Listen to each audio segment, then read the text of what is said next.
This is Mikey B, All For Sports. Like I said, I'm bringing it to you. Top impact players. You know who this guy is. NBA Draft 2019. Zion Ohion. Here he is. Again, 6'7". I think he's going to grow to 6'8", 280 plus pounds. Pure beast. Able to get in the lane. Able to shoot the three. I think he'll have a good set foot jump shot. Again, Rodney Rogers comes to mind with athleticism. Blake Griffin comes to mind, smaller Blake Griffin. The body of work for Zion Williamson is incredible. It all depends on where this man goes. That will tell the story on what he'll be. He looks to be a fast break player. Half court settings, he does well in bullying the smaller college guards. However, how will that transition when this man gets into the NBA with the bigger stars? Anthony Davis, what I mean by that, Serge Ibaka's, those big guys, man. How is he going to trend in that light? He's an impact player. He's not my first pick as far as impact over the long run, but I'm putting him up there just because of what he's done. Zion Williamson comes in as my first or one of my picks for impact players for 2019 in the NBA. RJ Barrett second. You see him here, right? The body of work when he first came in, it was all Kobe talk. This guy's the next Kobe, okay? That's all we heard. The next great player. What I mean by Kobe, not as far as his fluidity, it's his intensity, his passion for the game, his ethic, working hard. He's still the next great prospect for me. He has the Mamba mentality, as they call it, which means likes to take over the game. He likes the ball in his hands. His fluidity is something I don't like. He's a little bit rough in the way he pursues to get his points. But it all doesn't matter as long as he's scoring. He has the full body of work. He has a three-point shot even though he's not shooting well. He has the inside game. I would like to see more post up for him. As a lefty, he could pay big dividends with his back to the basket and a turnaround jumper. Good handle, can create for himself. He's an exciting player, and definitely RJ Barrett will be an impact player in the NBA draft next year. Next up, again, all Duke. I want to get these guys out of the way. Cam, Ron, Reddish, Killer Cam, Killer Cam, Killer Cam. Cam Reddish comes in to Duke, the first pickup that they got or signing in the summertime, and he's now played the fiddle of the third role for this team because of the success of Zion and the success of Mr. RJ Barrett. Don't sell this man short, however. If you look at his body of work, his dribbling ability, the ability to get into the lane and shoot that jump shot as you just saw, the three-point shot, I'll tell you, it is scary to see him in the league. As I mentioned before, I see him as a Paul George 2.0. He's a player that, if he's in the right setting, can be a good second or third man or even fourth man. At least at his lowest peak, he will be a glue guy. So I think he's a great pick in the top 5. I would pick him in the top 5. But again, it depends on what your needs. If you're the Suns, obviously you're not going to get Cameron Reddish. But any other team that needs a glue guy, especially when the teams are stacked, I think Cameron Reddish is the play. And over time, he could be one of the greater impact players, even greater than Zion. We shall see, because people are worried about Zion's body and how will it hold up. And that's my biggest point for Zion. Can he hold up with 685? Here goes my favorite player, and I think will have the most impact if he can remain healthy. Bol Bol out of Oregon got injured. He had a foot injury, which is scary for 7-footers. But this man is cheat mode on steroids. I mean, you couldn't create this player on an NBA video game. The guy is 6'7" with fluidity. The only thing that's killing him right now is his frame. I think he'll gain that weight. He's a young player.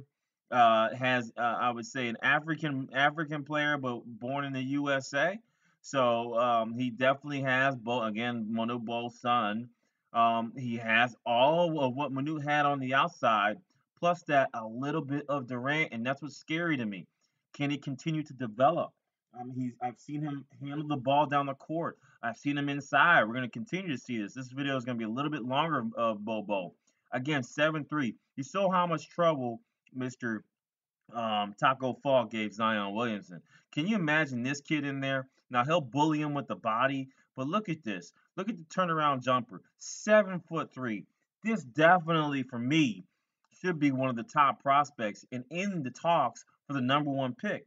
I know it's crazy for me to say that with the foot injury, but look at this body of work. This is 7'3", my man. Floater. Uh, Bol Bol to me is the most exciting player in the draft, the greatest unknown. Folks that don't know about him will start to know about him when as the draft gets closer and all the Zion hype dies down. This play was reminiscent of me of the good old days of Kevin Durant. We're going to see a one-hander, and I'm going to leave it with this. Who can do that, Mr. Bol Bol? Next up, Kevin Porter Jr.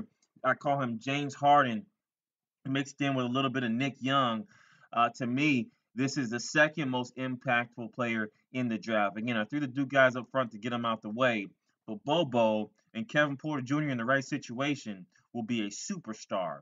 Mark my words, superstar. So all the talk of the next LeBron James, I want to ask a question to fans out there. Let's be honest. Is this a LeBron James league anymore? Or is it a Steph Curry, James Harden league? So all the talk about Zion Williamson, tell you what about James Harden? What if you have James Harden in the draft? Do you go with Zion Williamson or James Harden? And that's the question. He has the potential to be a James Harden. Look at the handle there. Incredible body of work out of Washington. Has that Jamal Crawford essence in him. His running mate Zach LaVine out of there, out of on the Bulls, another Washington product. They are really producing tight talent out there, and to me, he is a superstar in the making if in the right situation, if given the opportunity to play, and should be a nice pickup for any of the teams in the top 10. Okay. Next, if you're gonna make a move and trade down, hey, him and Bobo, I'd take him over Zion Williams. I know people are gonna nag me, but he is that type of talent. We just haven't seen it yet. He was on USC. In the background, you want to talk about the sleeper of the draft. It is Kevin Porter Jr. Jump shot, handles, get in the lane at will, can pass. Here we go. Here goes a little bit of uh strength in the lane. All hardness mixed in with the Nick Young because of his jump shot, because he does have a jump shot, and James Harden is more of a set shot. Again, anytime he wants, can get to the lane.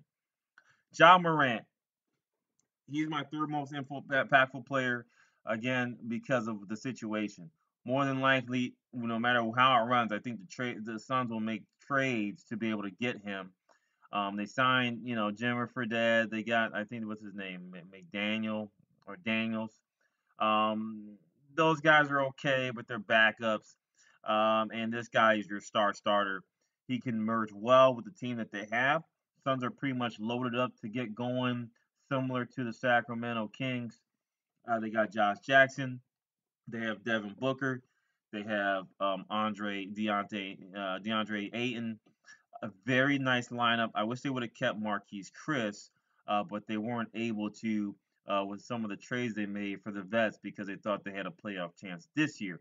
And on paper, it looked like they did. However, they traded most of their team, and they left out the point guard, which is the most pivotal role in order to get your team set up. You need a strong point guard in this league, or you're not going to make it.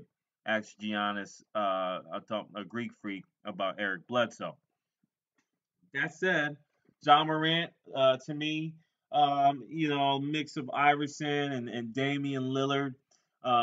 Definitely doesn't have the speed. I don't think he's a John Wall-esque player. Look at his body. Look at the way he plays. This is definitely Allen Iverson-esque because he has a jump shot. He's a pure scorer. I mentioned this before. Better jump shot than John Wall or De'Aaron Fox. So for me, not even in the same realm, he's a much better shooter. Bruno Fernando, Alonzo Mourning reincarnated, big center. I think he'll pay dividends as a backup no matter where he goes. He may start on some teams. Look at this. Wow. This is another sleeper they're not talking about. I don't know why not. He's a great pace post player. He can get rebounds. Played in the strong ACC conference. Why is no one talking about him? Again, I have no clue. But after the tournament and the strong matchup that they had, I think he needs to be the talk of the town as far as centers in the draft. He is a top prospect and needs to be picked up ASAP. Somebody's going to get a steal with Mr. Bruno, and they'll have a center to play ball for many years to come. I like Bruno Fernando. I like his body work, good post moves. Does not yet have a jumper. That's what he needs. He'll begin to work on that when he gets into the NBA. He's a for sure draft pick. I love Bruno Fernando. Again, look at his body of work. Alonzo Mourning, reincarnated, beautiful. Next up, Darius Garland. Love this kid. Meniscus injury this year. That's what's scary, right? When you get the meniscus injury, used to be you're done. But his body of work is cutting.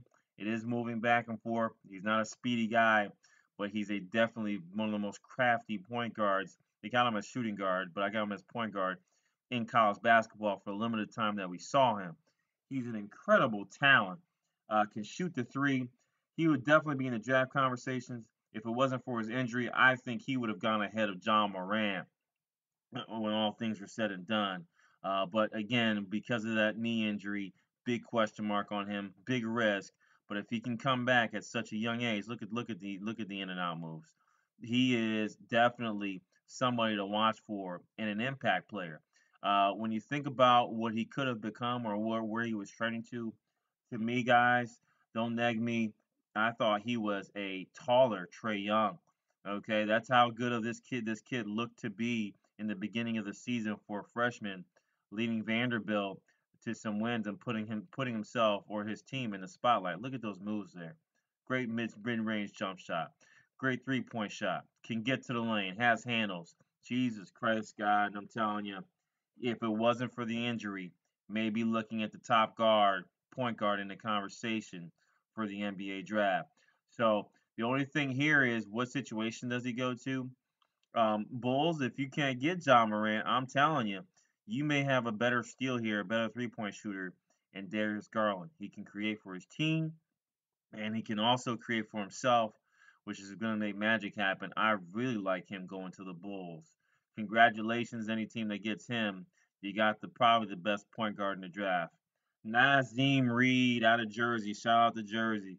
Hey, this is DeMarcus' cousin reincarnated about 20 pounds lighter. If that's what you want on your team, that's what you need, a great post presence who can shoot the three, who can handle, who can do everything. He has the potential again to be an impact player in the league immediately. And I tell you what, he has, to me, if he goes to the right situation, has all-star written all over him. However, they need the burn. Teams need to play these guys or they're going to be in a whole shitload of trouble. And I apologize for cursing on that, but you bring these kids in and put them in the wrong situation, they disappear. I'll talk about one guy, Derek Williams, the number one pick, who was almost near the Zion Williams stratosphere, went to the wrong team in the wrong situation, and look at him now. Struggling to find a job in the NBA. And I wish the team would pick him up, but they haven't. Naz Reid, I think, is a sure shot. He has all the post moves. He's ready for these NBA ready. He's not a great leaper and doesn't need to be. Look at those long arms. What he has the ability to do is handle and get to the lane at will. So that makes up for his athleticism. He doesn't necessarily need it. Also has a jump shot. He is a prototypical power forward or forward in the NBA. Again, look at the post moves here. Strong move. Look at this. Jesus, huh? You want fundamentals, Mark Cuban? You got it. This is a great pickup for a team. He can fulfill the bench role for now. I don't see him starting anywhere just due to the dynamics of who's out there in the NBA. But Nazim Reid, for me, is another 2019 impact player. Next up, as we continue, again, we're still watching Naz because he's a Jersey guy, so I'm going to be biased and make the video longer for him. Again, look at this again. Look at this. Come on, guys. Respect that. Put some respect on the name. Again, great post player. Put some respect on the name. Naz Reid should have ended the video, but hey, it is what it is. We're going to talk through. Nasir Little's the next guy out of North Carolina. Okay. Nasir Little is a player that was supposed to come in. It guys came into North Carolina with great expectations. He's still an athletic freak. If Zion's tier 1, he's probably a tier 2 maybe even a tier three athlete, which is great. But it's his motor, his drive that gets me going. I see a lot of Draymond Green potential now. I hate to compare him. If you remember, if you watch Draymond Green in college, my friends, he had a jump shot. He did everything on the court. So we got to be careful with the comparisons. I got to stop that. But you know what? And actually, not Draymond Green. It's maybe more so Montrezl Harrell. Okay, 6'8", 6'9", great motor, can fill the glue role for a team. I'm not gonna say he's gonna average 17 and 10 and maybe 7, 8, and 3 blocks. He's just a presence and a motor, and he's somebody you need from a glue perspective on a team. And I think he's gonna pay dividends if drafted early. Again, Nasir Little, McDonald's All-American, high expectations, not necessarily a scorer. Has shown some tendency to shoot a 15-footer, but he's more so now a big rebounder. Again, driving the lane here, getting to his spot, getting the rebound, putting back, doesn't need the ball in his hands. Incredible pickup for a team looking for a glue guy. Coby White, he is possibly the second best point guard in this draft. A lot of people are talking about Mr. Morant, but if we look at it, Coby White has a body of work that's needed for the NBA. He has a better jump shot to me than John Morant. He's already a better scorer. He may be faster than John Morant. And the other big thing with Coby White is the fact that he's 6'5". So he's listed as a guard at this point in time, but I think he can develop into being a point guard. As you can see, he can stroke it and he can stroke it well. So that is the prototypical guard, somebody that can shoot. I haven't really seen him shoot off the dribble, but that's something that will come. He definitely already can come in the league if he put his mind to it. Be a great defensive presence to guard some of these smaller, quicker guards in the NBA and give them havoc. Shai Gilgeous-Alexander comes to mind, but this guy's a lot faster, and I think is a better athlete overall than Shai Gilgeous-Alexander. I think he'll be a great pickup for a team. Just got to play him and put him in the right situation. Most of these guys will be coming off the bench. I'm going to be honest with you. So we're looking at them as superstar power, but I think barring only Zion and RJ Barrett, they're probably going to come off the bench because there's not that much star, almost call it fan pressure to play the guy like Zion or RJ Barrett. So he's a great player. If he goes to the right situation, we could see a potential one-time All-Star and definitely a force to be reckoned with in the NBA. Next up, next up, oh Lord, Mr. Clarke, Jesus, came out of nowhere. Mr. Clarke out of Gonzaga. That's what I want to call him. What an energy hero this man is. I mean, this guy is incredible. Another glue guy. He may be one step up from Nasir Little because of his athleticism, same height, but I think even a bigger motor and definitely more athletic ability. You can see by that leap and jump there. Where is he playing the Reed? If you think about the Powell gentleman from the Mavericks, he's one of those guys you can throw the alley oop to. He can get the rebound. He's another guy that doesn't need the ball in his hands to make things happen. And he's definitely a 10 and 8 guy if he gets the minutes in the NBA. He's an exciting prospect that you get just to fulfill your bench. But he's somebody that's going to be playing in the league for a while if he can keep it up with his intensity and his attention again, the offensive rebound. That's his specialty, in my opinion. Again, great leaper, extensive athlete. He is a tier one leaper. He's with there with Zion, but it's all about the opportunity. And right now, I don't know if Clarke will get that. However, if he does, he's an exciting player that is a force to be reckoned with in the NBA. So, Mr. Clarke from Gonzaga, that is the next man that we're looking at. Look at this here if you want to see. Great. Look at the driving ability to the lane so he can put the ball a little bit on the floor. And we got to respect that. Usually these leapers, they cannot put the ball on the ground. But he has a so-so or propensity to be able to start to get that ability to get to the lane and shoot, one of the inside 10-foot shots. Jump shot wise, I haven't seen much from him. He's going to have to work on that. But post-wise, he knows how to get there. He knows how to use his body, and then he uses his athleticism to jump over people, but also has some post moves, not Naz Reid, but some post moves to get, again, his player off of him. Defensively, I think that's where he'll pay dividends. The video's a little bit longer because not too many people know about this kid.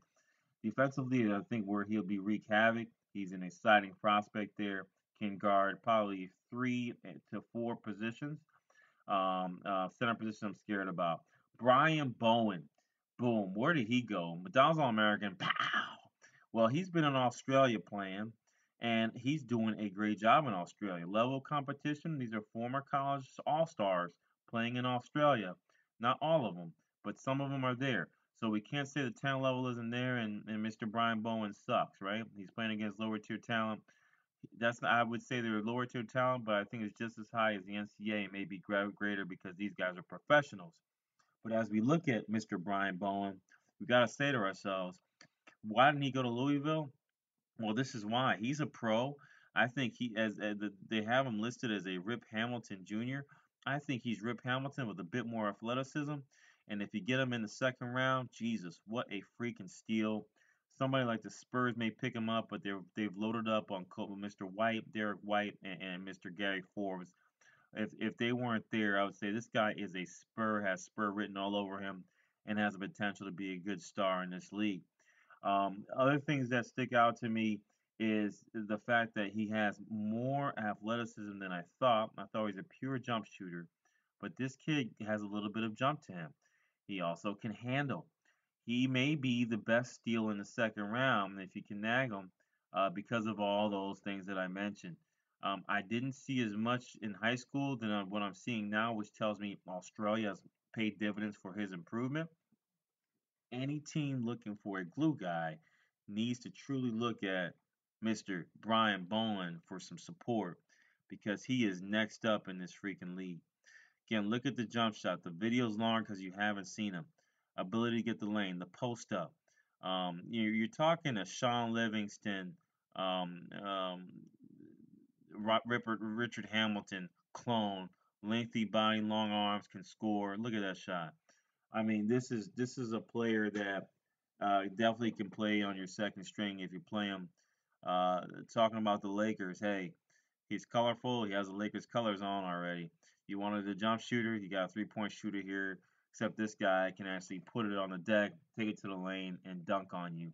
Exciting steal in the second round. We love Mr. Bruce Bowen, my next impact player. Who's up next? Hey, he had a bad game against, I believe it was against, forget about it. So he had a bad game in the tournament, Mr. Fletcher McGee. However, we got to admit that Mr. Fletcher could play big dividends in the NBA. He is a JJ Redick clone to me, and if you can play that role in the NBA, I think JJ Redick was an All-Star this year. You will get paid for a very freaking long time. Has confidence in his shot. We know what he can do. Shoot the three. I would definitely pick him up in the second round. If you're looking for a bench player that can do the JJ Redick type of things, this is the guy that you want to pick up in Fletcher McGee. So I love him from Wofford. Great pickup. JJ Redick clone. This is another glue guy, Chris Wilkes. Okay, long video because a lot of guys in here. Boom. Hey, hello. How are you? Chris Wilkes is being slept on because his team hasn't had a great season, but he's again is a guard forward.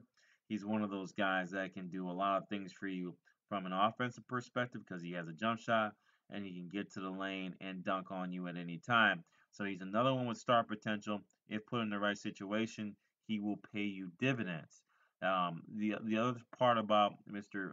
Chris Wilkes is he doesn't necessarily need the ball in his hands to be successful. I've seen him come off curls and shoot jump shots. There goes one here, pop. So the set shots are there. He's not one that needs the ball in his hands to score, which immediately makes him one of the better glue guys in the NBA. And he'll have immediate impact because I think the teams will play him. Um, he reminds me of Hamadou Diallo in ways, except the fact that obviously Hami may have been a little bit better of an athlete. But the Chris Wilkes, the variance is he can actually shoot the ball, and that's going to pay huge dividends in the NBA. So Chris Wilkes is the next gentleman that I love as an impact player. I think we're going to see him do good things if put in the right situation. Who's up next? Last but not least, Mr. Bassey. Had to get another big guy in there. Big, tall man, Mr. Bassey. Charles Bassey, out of Western Kentucky. Big man inside. Reminds me of Wendell Carter Jr. I think again he'll play the bench role. 8-8 is what you'll probably see for him around his career if he gets the minutes, if he's still in the NBA. But if given the potential, I think he's another big, solid big man that you just keep on the bench. But he'll have impacts at the right moments as far as giving some of our better power forwards or more established power forwards breathers. Great rebounder. Again, it finishes at a high percentage due to that amazing height. There goes my power director on because I wanted to restart the video. But again, this guy, Mr. Bassey, is somebody who I love. Jump shot wise, look at that. He can shoot the three. Okay, he can get inside. So you gotta like what you're seeing. I think Wendell Carter Jr. is a prognosis for what he'll be, and I definitely think he'll be in the league a long time if he gets the opportunity to play. Again, off work. This is my top impact players for 2019 draft. Let me know your thoughts below. Subscribe and like. I'm out. Peace.